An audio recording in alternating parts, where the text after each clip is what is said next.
刘青身高1.78米，本是老城路9巷人。2月28号，他注销了所有的社交媒体。3月1号，他去了五指山，之后他的身份证信息就再也没有出现过。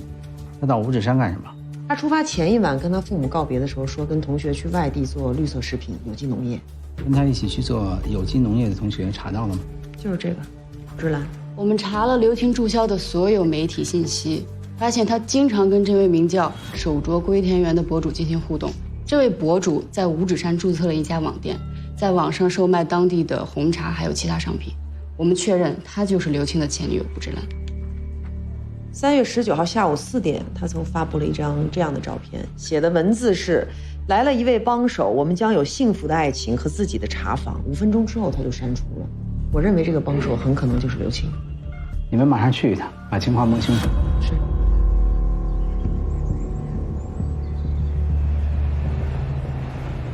师傅，您困了跟我说一声，我这有东风特饮。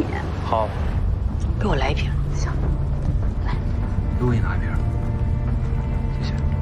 咱们来分析分析刘青的性格特征吧。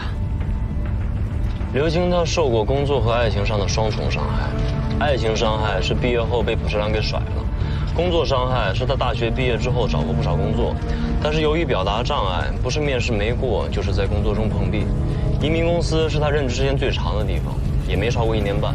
我们查过他的消费记录，他不是一个花钱大手大脚的人，平时在游戏里也很少充值，说明他是一个地狱王者。一个性格自卑、收入不高、生活简朴的人，说要带夏冰清私奔，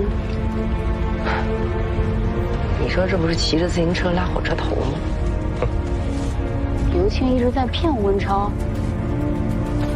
吴文超那么聪明，为什么没有察觉啊？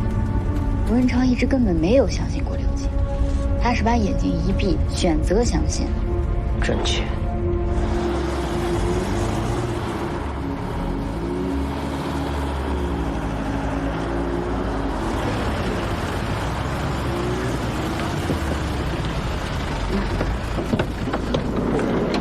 终于见面了，你好，你好，你好。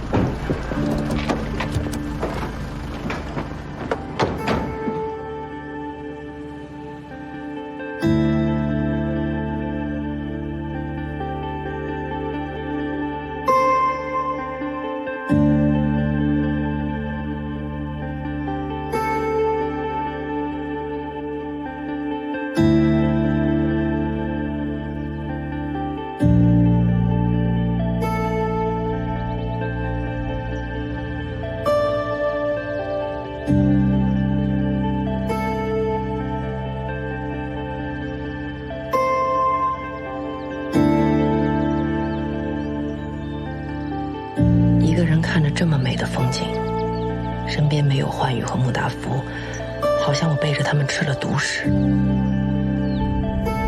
要是1年半载能和他们有一次这样的旅行，我们这个家是不是就不会成现在这样？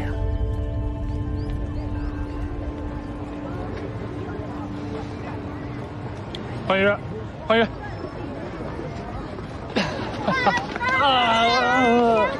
是吧？来，背你。同学们都看着呢。怕什么？上来，上来。爸爸，我不想不劳而获。你没不劳而获，是爸爸想将功补过。你生病了？你怎么知道？我是小猫，我一闻就知道。爸爸没生病。你是不知道我找不到你有这个着急，你以后能不关机吗？能。来，Go。来，Go。上车。安全带扣好啊。好的。爸爸，我今天在学校听了一个故事，要不要给你讲讲呀？好，你讲给爸爸听。就是呢，从前有一只小山羊，它准备爬一座又高又陡的山。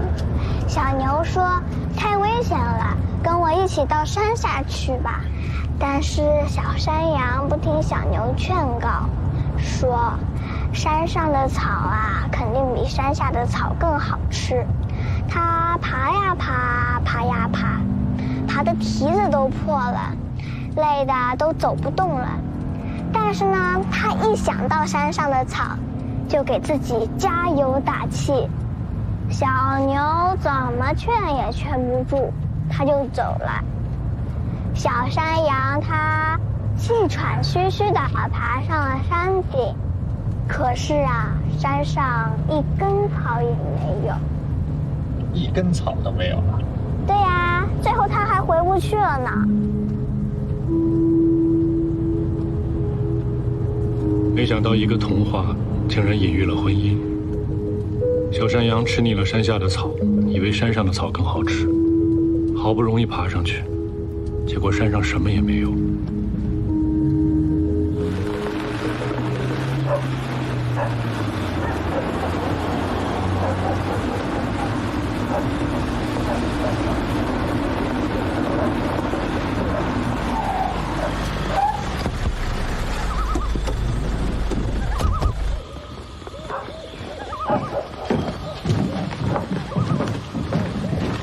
你好，你们找谁啊？你好，水满派出所的，这边是西江市公安局的。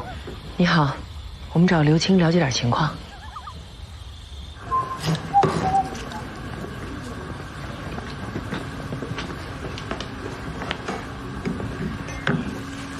刘青，有警察找你。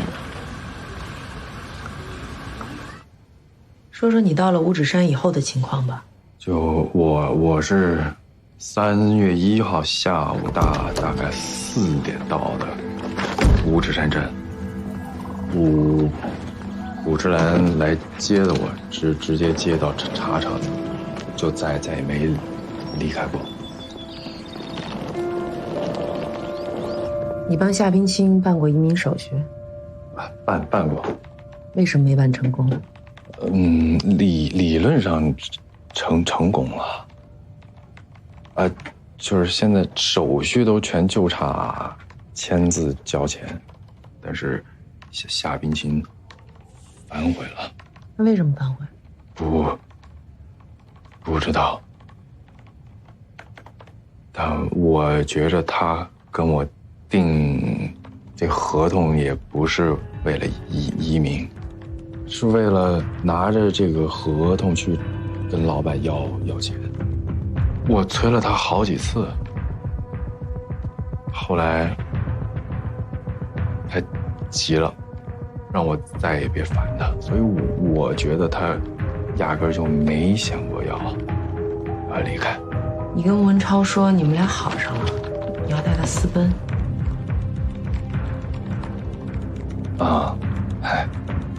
那是为了怕吴文超再管我要那5万块钱定金，我就跟他说夏冰清要和我那个私奔嘛。你来五指山的念头是什么时候产生的？就是跟卜志兰重新联系上之后。你跟卜志兰怎么联系上的？去年7月5号，我在微博上艾特刘青，他在我发的微博下面点了一个赞。刘青当时知道博主是你吗？不知道。我隔3差5的艾特他一次，他不是点赞就是评论。那刘青是什么时候知道博主是你的？大概在我艾特他2个月之后。有一天微博上手镯龟田园私信我，说他是卜志兰。我当时噌的一下，差点就晕倒，心情又惊喜又怨恨。我想删除他，拉黑他，但是又想跟他说2句。我想骂他2句。但是内心又很想拥抱他。既然他伤害过你，为什么想投奔他？他跟我说，当年不辞而别是因为患上抑郁症，不想连累我，所以他就去尼姑庵出家了4年。还给我发了他当尼姑时候的照片，我看了，特可怜，我心突然一下就软了，我还主动跟他说能不能和好，后来他就同意了。你相信他出家了吗？我不跟你说他给我发那当尼姑的时候的照片吗？只有一张照片吗？那没准是拍着玩玩或者 P 的呢。尽管这个事儿他不愿意多说，必定有他自己的理由。而且感情的事儿，有时候含糊一点挺好的。知道的事儿太多，容易变成心病。有道理。你们俩什么时候开始谈的恋爱？谈了多久？啊，大二，整3年。他谈恋爱的时候有抑郁症的表现吗？没。蒲春兰什么时候向你发出邀请的？去年就9月。那为什么今年3月你才来？我想着不能空着手来吧，咱们也得带点资金。带了多少？就18万。那刘青自从来了之后，有没有什么反常的表现啊？没有吧？你不确定，对吗？我不知道你指的是什么。就这么说吧，现在的他和当初和你谈恋爱的时候有什么区别吗？现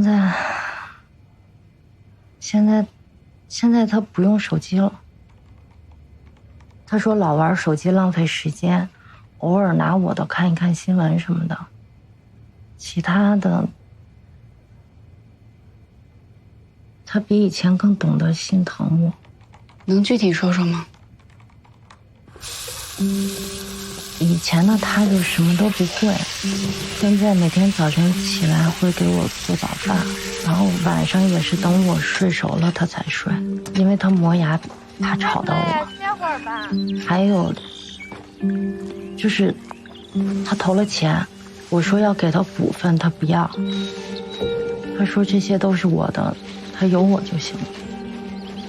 你的茶厂总共投了多少钱啊？他投了多少？里里外外加在一起的话，差不多40万左右。之前我自己攒了20来万，剩下的办的贷款。然后他来了，给了我18万，说让我先把贷款还上。我说茶厂分他一半，万一有一天我们俩分手了，他也不至于血本无归。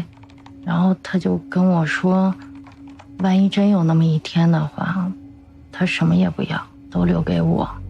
他留着自己那条命还能挣。看得出来，刘星还挺爱你的啊。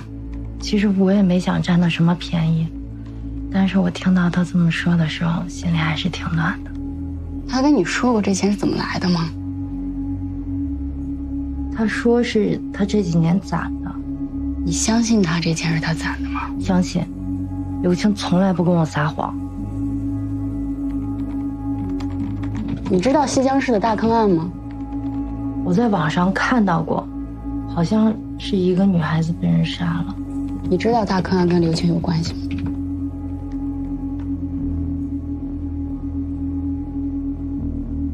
不会的，你们一定是找错人了。刘青自从来了这儿就没有离开过。你从吴文超那里拿走10万，你清空账户的时候取走10万，一共20万，怎么只带了18万？平时跟夏冰清吃饭看电影，日常花销用了1万，另外1万就还了债了。你知道夏冰清遇害了吗？我很震惊，也很悲伤。什么时候知道的？网上刚有报道的时候。你没手机也没电脑，在哪儿上的网？我平时没事还是会拿补着来手机就看新闻什么的。武之兰3月19号4点，在网上用微博发了一张照片，5分钟之后就删除了，你知道吗？我删的。为什么？我特烦他，没事就在网上秀恩爱。他大学的时候就特别愿意把我们的照片啊什么的发到网上去了。我觉得这挺好的呀，说明他愿意公开跟你的关系。那还有人说这秀恩爱死得快了。那你们怎么分的呀？毕业那天我去找他，就哪儿都找不着，打电话也打不通，就整个一个人间蒸发。那天给我感觉就是所有这一切都是幻觉，这个人就没在世界上出现过。找过他吗？找过，我去他家里找他，他妈跟我说他出家了，啊，但是就不跟我说在哪儿出家。除了爱情，你来这儿还有别的原因吗？没有。有没有想逃避什么责任？要说逃避，那就是逃避吴文超。毕竟夏冰清这事儿给办黄了，怕他管我要钱。你觉得你应该退他钱吗？这分怎么看吧。我觉得也不用，毕竟他告诉我的事我全给办了。吴文超嘴里你是个讲信用的人，为什么这次不讲信用了？不是，他给我这个任务就没办法完成。有没有想过谋害夏冰清也是完成这个任务的一种方法？警官，我可没那么残忍，我真的就是想赚点小钱。夏冰清是不是你找人杀的？哎，警官，这怎么可能呢？现在这什么年代了，我至于为了这10万块钱把自己的性命搭进去吗？那为什么注销手机账号和社交媒体？为什么想从公共视野消失？我就是想安安静静生活，不想搭理他们，就现在这样挺好的。难道不是因为怕我们找到你？我又没犯罪，我怕你们干什么呀？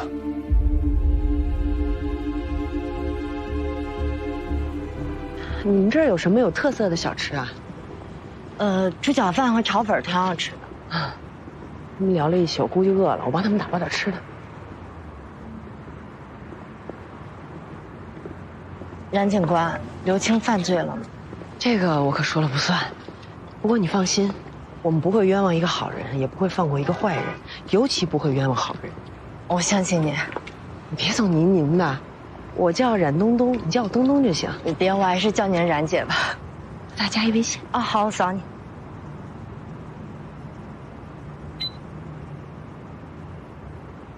芝兰明义，这名字真好，你起的？刘青起的。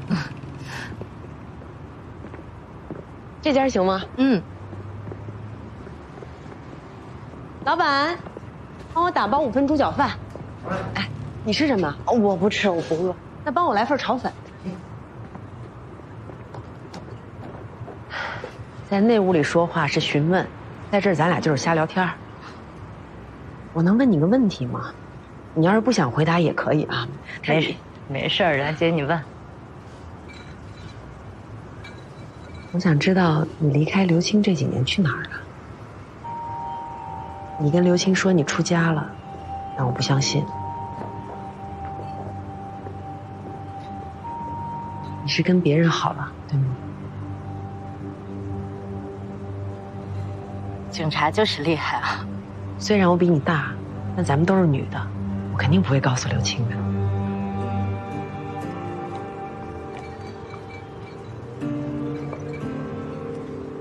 那是大二那年开学不久，一个教授来到我们学校做讲座。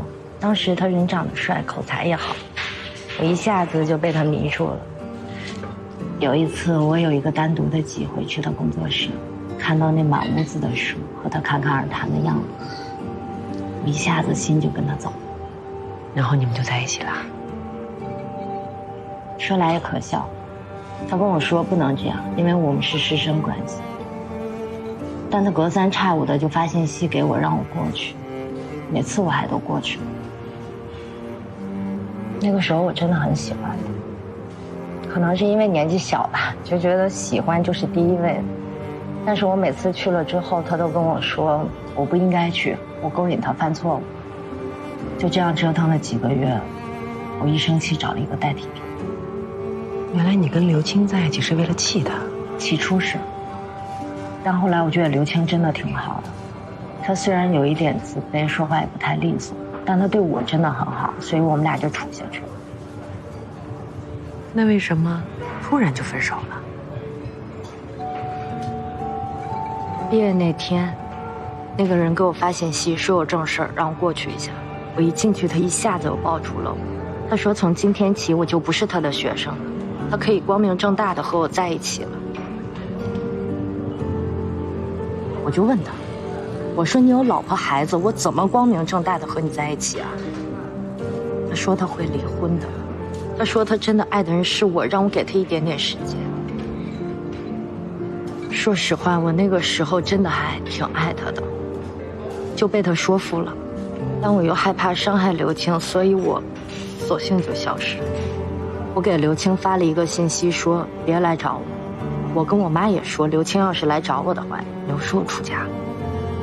刘青说他看到过你出家的照片。是的，我跟他在一起的那3年时间里，名义上是他的助理，私下里我就是他的情人，我在等着他离婚来娶我。最后一次我们俩在一起的时候，他跟我说他为了孩子不能离婚，要跟我分手。我10万年俱灰，也确实去了尼姑庵。去了多久？不到1个月。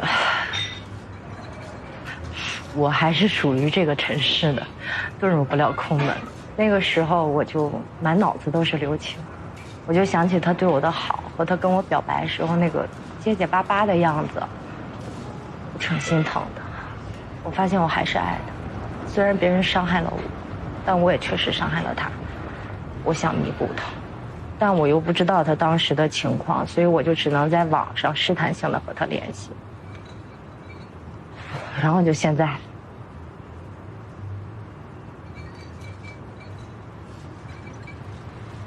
很可笑吧？不是，我不是这个意思。我是想说，人都这样，失去了之后才知道珍惜。你们的感情很扎实。不好意思，接你上马了。没事儿。我不说是因为我觉得这件事情都已经过去了，我也真的放下了。那，你要是放下了，我能再问你个问题吗？你刚刚说那个教授，什么讲座让你那么着迷啊？哦，人文讲座，讲的是文学名著里的出轨女人丈夫形象。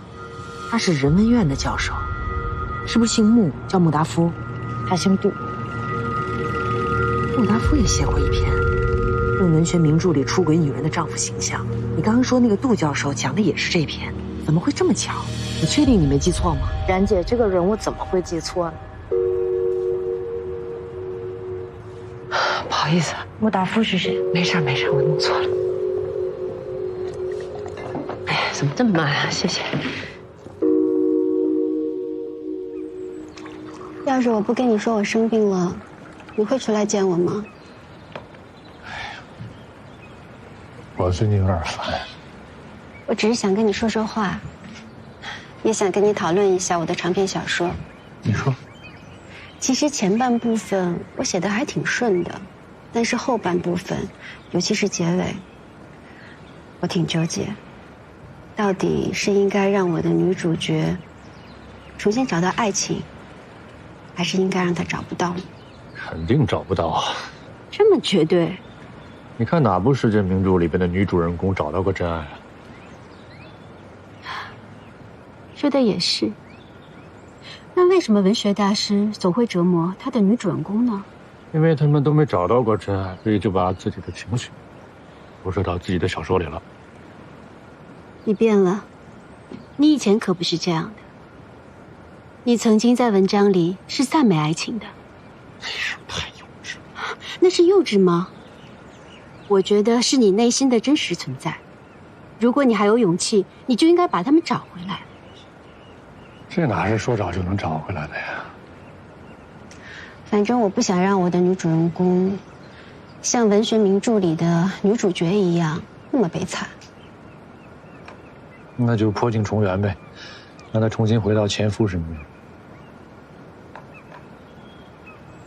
不，我想让她爱上一个教授，才高八斗，滔滔不绝。光是跟他说话，就能对他爱得死去活来。你觉得怎么样？不怎么样，因为教授不相信爱情。你撒谎。5年前你跟我说的话，我能不能当真呢？我说什么了？你说，如果我离婚，你就离婚。开什么玩笑啊！我不可能说这种话，真的。我现在怀疑你是不是得了暂时性或者选择性记忆障碍。我没说过。如果是我说了做不到呢，就是一回事儿；我说了不承认，又是一回事儿。这有违我穆达夫做人的原则。问题是我真的没说。更何况那时候我家庭和睦，夫妻感情非常的好。但是你对我所有的表现都证明你不在乎夫妻感情，否则你就不会给我说那样的话，做那样的事情。我做什么了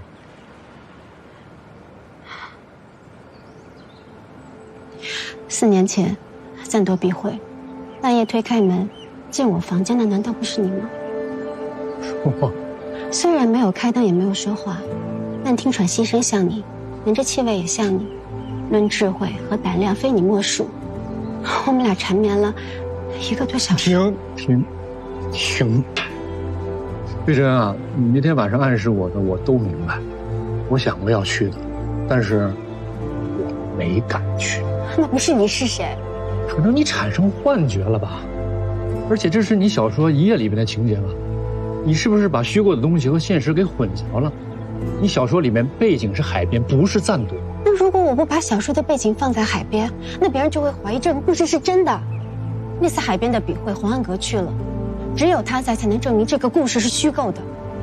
那到底是不是虚构的，你应该最清楚。我不清楚，我不清楚。是你的行为在引导我，如果不是你，我不会有勇气跟黄安阁离婚的。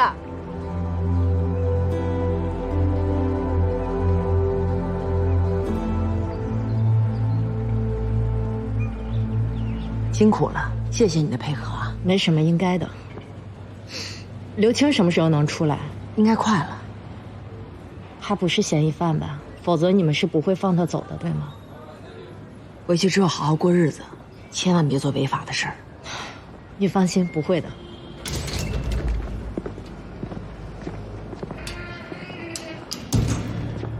好了，那咱们就再见了。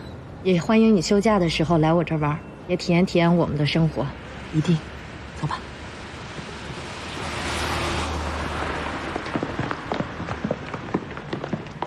刘青，我就跟你说2件事。您说。第一，人只要做过，就一定会留下痕迹。我不会冤枉一个好人，也绝不会放过任何一个坏人，尤其不放过坏人。第二，不是他很爱你，别做伤害他的事儿。懂。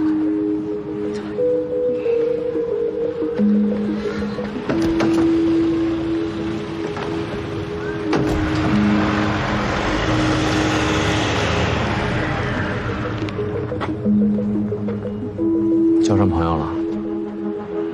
学吧你。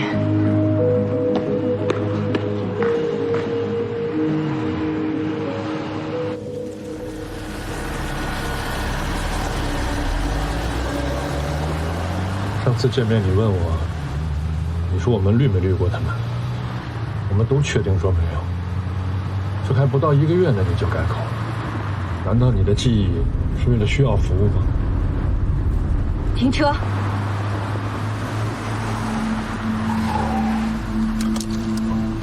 瑞珍，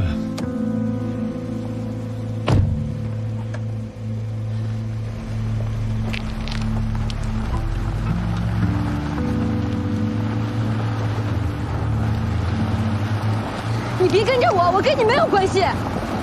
我送你回去吧。我的话你听不懂吗？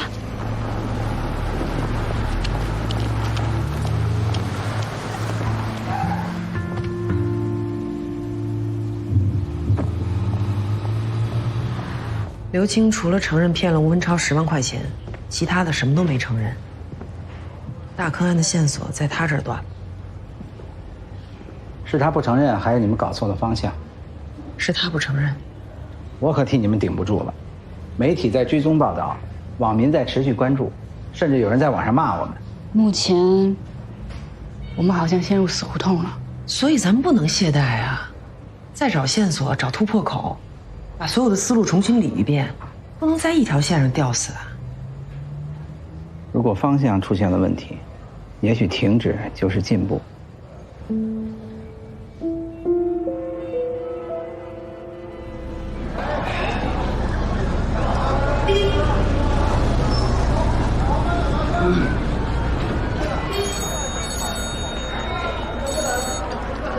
喂，穆教授。叶伟。哎，你们是不是在办案呢？没有啊。哎，你冉姐的电话怎么一直打不通啊？冉姐不是回家了吗？没有啊。行，那我帮你联系联系吧。好的，有消息尽快告诉我啊。好嘞，哎。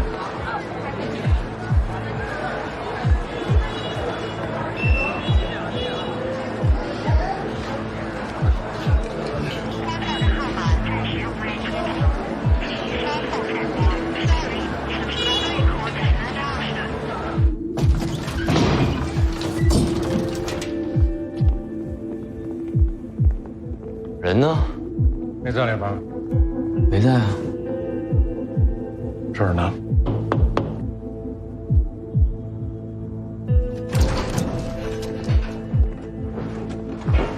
王局，你看，魔怔了。冉东东，从现在起，我命令你休息，有必要的话就去疗养。案件暂时你别管了，由我直接负责。我好像看见凶手了，都是一闪而过。每次伸手抓他，抓到的都是空气。你呀，调养好身体再归队吧。关键时刻我不能撂挑子。咱俩谁说了算啊？你说了算，但我真没有必要去什么了。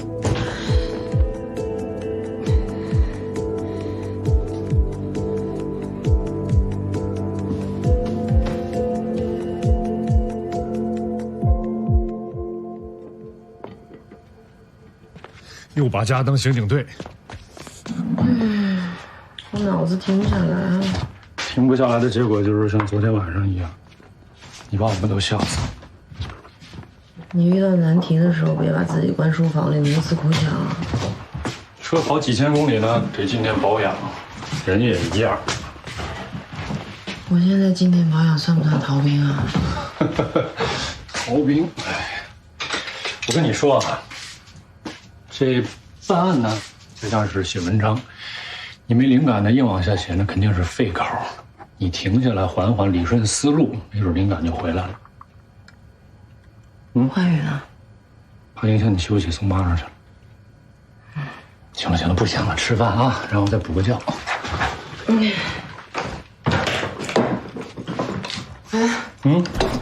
要不咱俩去旅游吧？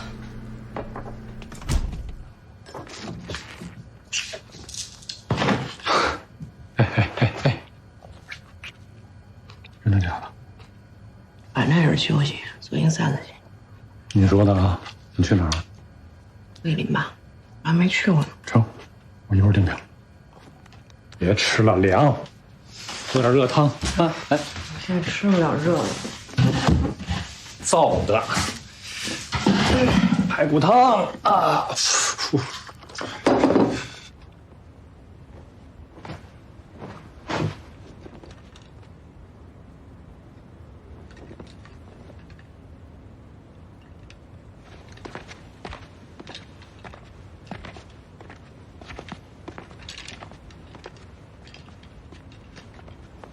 好看吗？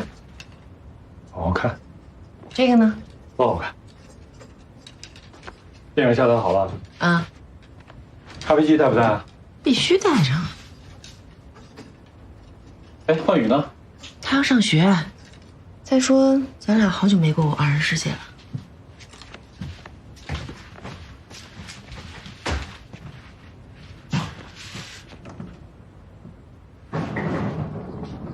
东东，出发了。东东，再不走来不及了。走了。对不起，不想去了。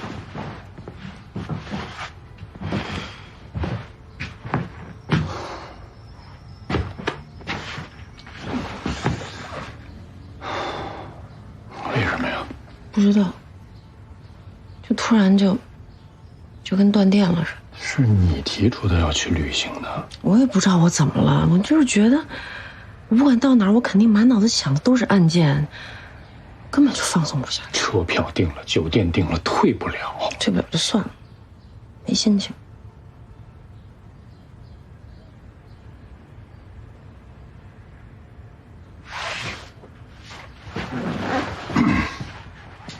是不是哪儿不舒服？这样吧，去看医生啊。不用。就是想安静的待2天。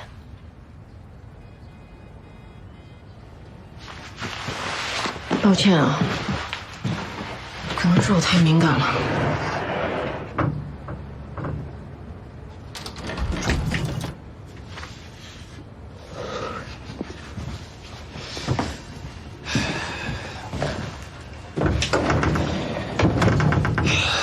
敏感什么？我说出来我都觉得矫情。跟你在一起过这么多年，我还会为这些鸡毛蒜皮的小事生气。但恰恰说明你在乎我吧？你感觉良好，我就说了。你说吧。你是不是在应付我？我应付你什么？你根本就不想跟我去旅行，是你觉得我病了，你想缓解我的病情，你才假装高高兴兴陪我去旅行。我做了什么让你这么想？我昨晚穿裙子问你第2条，你看都没看我一眼。那裙子买的时候我就说好看呢。我买的时候穿着就不好看啊，是因为你说好看我才买的，是我尊重你的意见。你这么尊重我的意见，你就再尊重一次，你跟我去旅行吧。没心情，去了也不高兴，影响了你也不高兴，俩不高兴何必呢？